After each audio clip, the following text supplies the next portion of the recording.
يهد له فلا مضل له ومن يضلله فلا هادي له.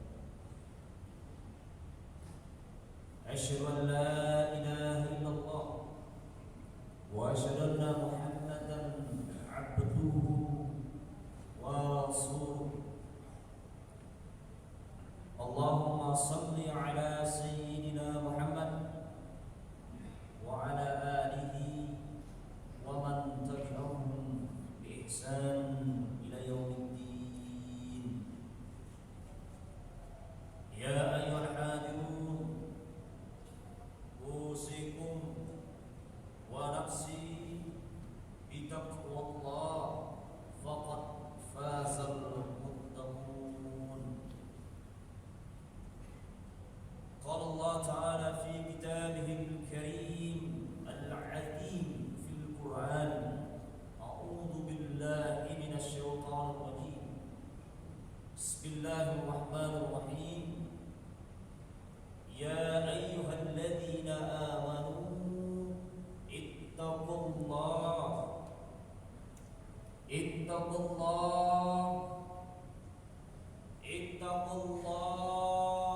حق تقاته ولا تموتن إلا وأنتم مسلمون. صدق الله العظيم. Sidang jamaah salat Jumat yang dirahmati Allah, tidak pernah bosan khatib mengingatkan kita semuanya, wabil khusus bagi diri khatib sendiri, marilah kita senantiasa terus meningkatkan takwa kita hari demi hari, masa demi masa, bahkan jam demi jam Allah Subhanahu wa taala. Adapun dalam khutbah Jumat yang singkat ini ada beberapa poin yang ingin khatib sampaikan. Tentunya poin-poin ini berkaitan dengan bulan Muharram, karena kita pada saat ini masih berada dalam bulan Muharram, yaitu minggu ketiga dari bulan Muharram. Sidang jamaah salat Jumat yang dirahmati Allah, dalam surat At-Taubah ayat 36 Allah Subhanahu wa taala berfirman: "Inna 'iddatasy syuhur innallaha isna asyara syahran fi kitabillah yauma khalaqas samawati wal ard." Sesungguhnya bulan, inna 'iddatasy syuhur, bulan di sisi Allah Subhanahu wa taala, isna asyara syahran, ada 12 bulan. Fi kitabillah, dalam kitab Allah, dalam ketetapan Allah. Dan mana 12 bulan ini sebagaimana Allah Subhanahu wa taala yauma khalaqas samawati wal ard, menciptakan yang namanya langit dan bumi. Minha, dari 12 bulan ini ada 4 bulan yang disebut bulan suci atau bulan haram. Minha arba'atu hurum, ada 4 bulan suci, 4 bulan haram, atau dalam bahasa Indonesianya suci. Dijelaskan dalam hadis Rasulullah SAW 4 bulan suci tersebut. Ketika Rasulullah SAW berdiri di depan seluruh umat manusia di padang pasir, atau dalam istilah hajjatul wada, haji perpisahan, haji terakhir Rasulullah, ketika dia berkhutbah tersebut, kemudian beberapa bulan setelahnya Rasulullah pergi meninggalkan umat Islam pada saat itu.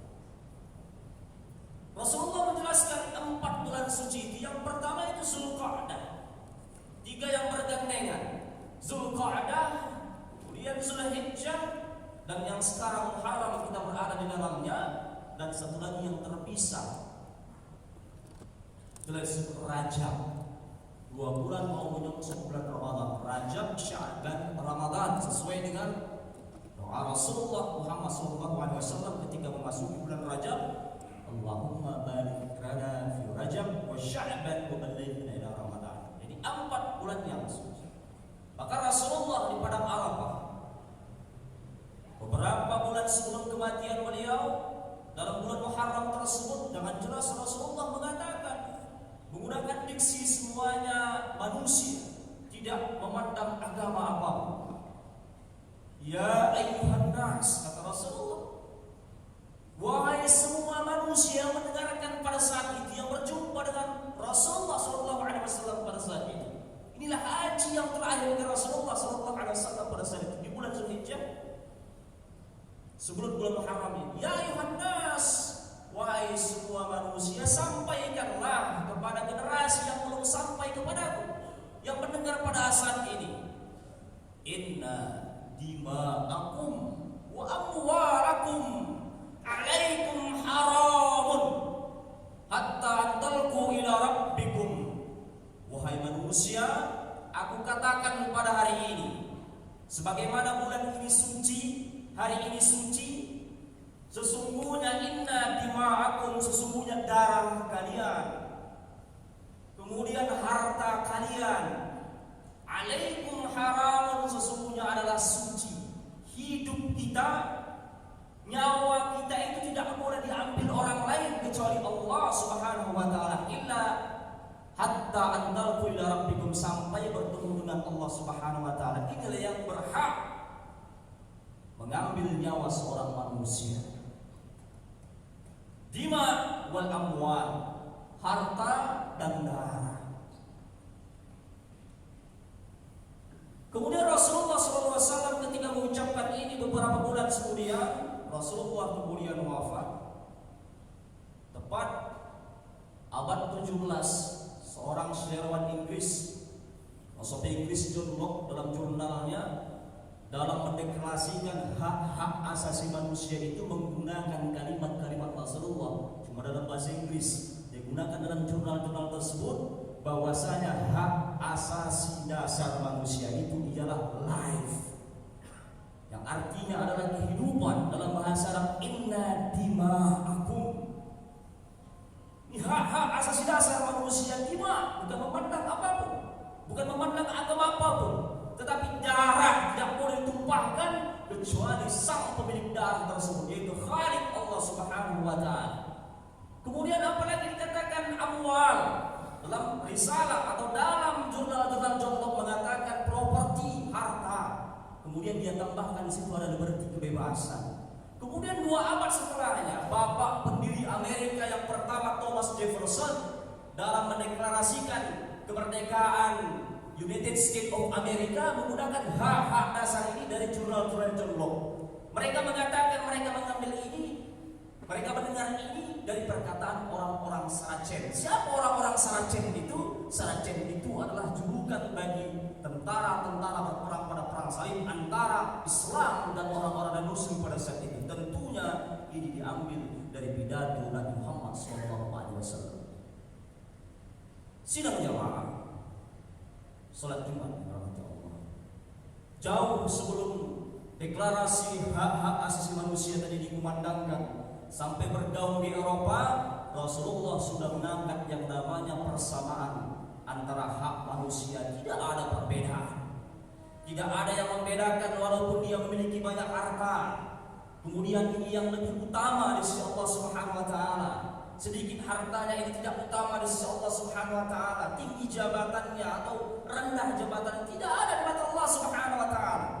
Rasulullah jauh-jauh hari sudah mengatakan semua manusia sama kecuali satu yang berharga, yang berhak dinilai di sisi Allah Subhanahu wa taala, digambarkan dalam surah Al-A'raf, inna akramakum indallah, hanya satu, atqakum, sesungguhnya yang paling berhak, yang paling dekat di sisi Allah ialah orang-orang yang paling bertakwa kepada Allah Subhanahu wa taala. Sidang jemaah salat Jumat. Kemudian poin yang terakhir dalam pesan khutbah Jumat ini, tentunya salat Jumat kalau kita merujuk kepada risalah Nabi kita Muhammad SAW termaktub, tertulis dalam Sirah Nabawi yang dikarang Ibnu Hisham, disebutkan bagaimana pengadaan salat Jumat yang diadakan Rasulullah SAW ketika peristiwa hijrah dari Makkah ke Madinah. Sebelum sampai ke Madinah, Rasulullah berhenti di di suatu lembah kemudian turun firman Allah, yaitu surat Al-Jumu'ah yang berbunyi, ya ayyuhalladzina amanu idza nudiya lis-salati min yaumil jumu'ah fas'au ila zikrillah wa dharul bai'a. Jadi orang-orang Quraisy yang orientasinya dagang digambarkan dalam sirah Nabawi Ibnu Hisham. Quraisy ini memang profesinya dominan dagang. Termaktub dalam Al-Quran surah Al-Quraisy, ila fi Quraisy ila fihim rihlatash syita'i was-saif, yang mereka ini orang-orang yang hobi dagang. Dagangnya ini ke bagian Arab Selatan, kemudian bagian Arab ke bagian utara. Arab utara itu ialah Syam yang sekarang terbagi 5 negara. Ini kafilah atau jalur sutra, jalur perdagangan orang-orang Arab. Kemudian Arab ketika musim panas ke bagian Arab bagian selatan, inilah Yaman dan Oman. Ila fi Quraisy ila fihim rihlatash syita'i was-saif. Mereka mengadakan perdagangan, transaksi perdagangan pada 2 musim, syita' was-saif, musim dingin dan musim panas.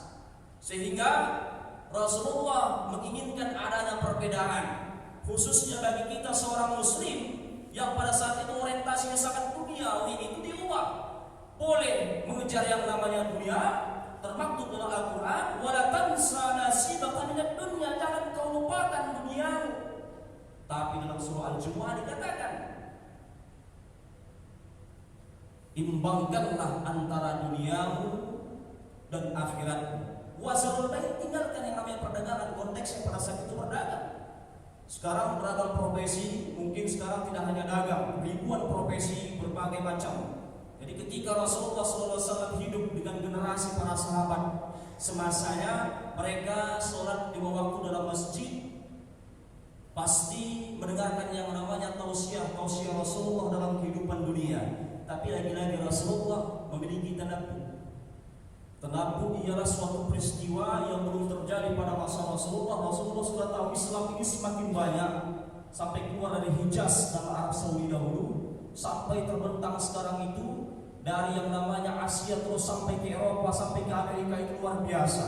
Tentu ragam profesi yang sangat banyak ini kita tidak berjumpa lagi dengan Rasulullah SAW dengan beragam profesi kita. Mungkin kita tidak sempat yang namanya sholat 5 waktu di masjid dengan kesibukan dunia kita di hari Senin, Selasa, Rabu, Kamis, tetapi hari Jumat sesuai dengan namanya Yaumul Jum'ah, hari berkumpulnya kita orang-orang mukmin ini, disadarkan kita bahwasanya kita ini harus orientasi takwa, karena kita akan balik kepada Allah Subhanahu wa taala dengan membawa amal kita. Apa yang kita lakukan di dunia ini akan kita pertanggungjawabkan di hadapan Allah Subhanahu wa taala. Maka konteksnya iza nudiya lis-salati min yaumil jum'ah, kalau dikumandangkan yang namanya panggilan azan, suatu panggilan untuk sholat, iza nudiya lis-salati min yaumil jum'ah fas'au, bergegaslah ila zikrillah.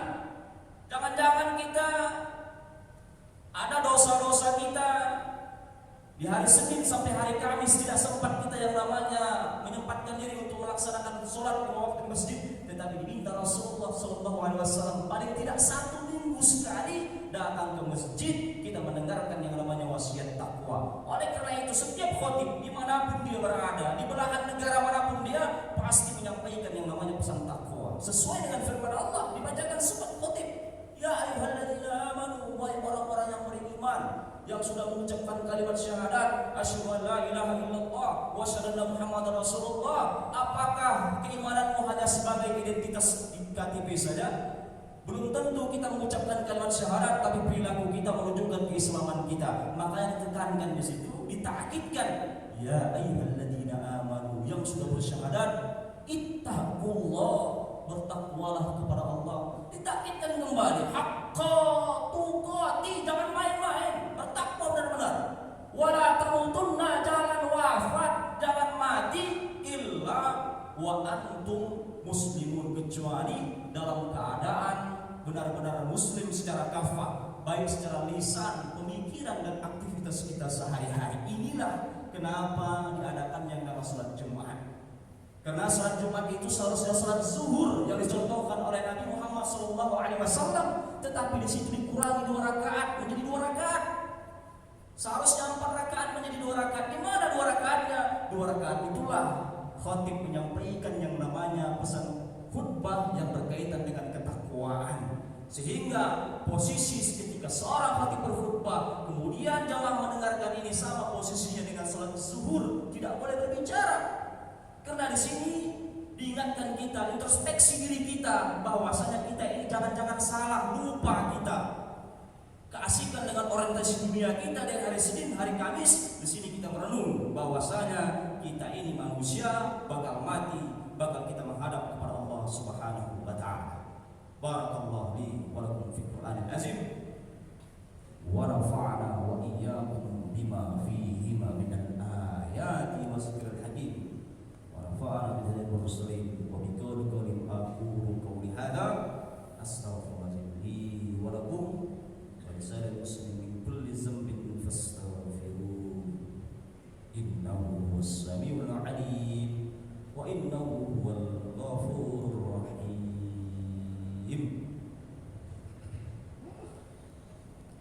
الله